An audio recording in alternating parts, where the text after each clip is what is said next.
Hello everyone.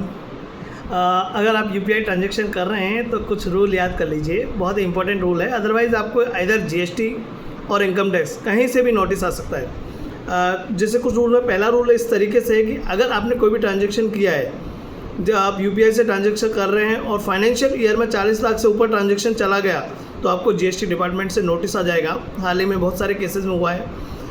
कुछ transaction ऐसे होते हैं, आप भले जीएसटी में रजिस्टर हो, चाहे आपने सेविंग से में पेमेंट लिया है या करंट अकाउंट से पेमेंट लिया है, तो भी आपको जीएसटी का नोटिस आ सकता है।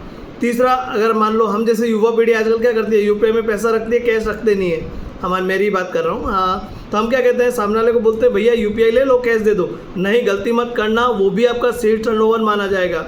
चौथा, आपको को दोस्त यार गिफ्ट वगैरह दे देते हैं, अगर वो गिफ्ट 50,000 से ऊपर है तो भी आपको इनकम टैक्स का नोटिस आ सकता है, ध्यान रखें। हाँ, अगर आप यूपीआई से कोई ट्रांजैक्शन कर रहे हैं, जो याद रखना, एक दिन में, मैं कह रहा हूँ दोबारा, एक दिन में 1 लाख से ऊपर की ट्रांजैक्शन मत करना, अदरवाइज उस पर भी नोटिस आ सकता है। उसका एक्सेप्शन है कि health care as well as education पे आप 5 लाख तक की लिमिट होती है। इस तरीके से अगर आपने कुछ रूल फॉलो कर लिए तो आप इनकम टैक्स और जीएसटी डिपार्टमेंट से बच सकते हैं। Thank you.